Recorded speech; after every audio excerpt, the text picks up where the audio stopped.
ఈ కొత్త ఐడియా కథాసుధ అంటే కథ మాత్రమే చెప్పే అటువంటి ఒక ప్లాట్ఫామ్.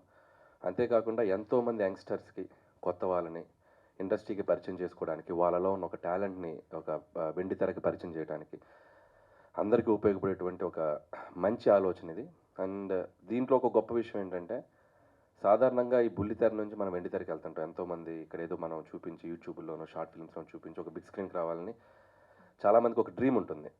కానీ సో, ఇలాంటి వాళ్ళందరినీ ఇన్‌స్పైర్ చేయటానికి వెండితెర మీద దర్శకేంద్రుడుగా ఉన్నటువంటి ఒక 'కె. రాఘవేంద్రరావు' గారు కూడా దిగి వచ్చి, ఒక యంగ్ డైరెక్టర్ లాగా ఎప్పుడేదో కొత్త అవకాశాలు తీసుకొని, ఏదో కొత్త ఫిల్మ్ తీసినట్టు ఏదో ఇక్కడొచ్చి నిలబడి టీమ్ తోటి, యంగ్ టీమ్ తోటి నిలబడి ఆయన మాట్లాడుతుంటే, నాకు చాలా ఇన్‌స్పైరింగ్‌గా అనిపించింది. అంటే మనం సాధించింది ఏదో ఒక 7, 8 సినిమాలు తీసేసి హిట్లు కొట్టాం కాదురా బాబు! ఇంకా అసలు ఆయన చూసి ఇంకా ఎంత నేర్చుకోవాలి, ఎంత గ్రౌండెడ్‌గా ఉండాలి, ఎంత డౌన్ టు ఎర్త్ ఉండాలి. సినిమా నుంచి ఇంకా నేర్చుకోవచ్చు.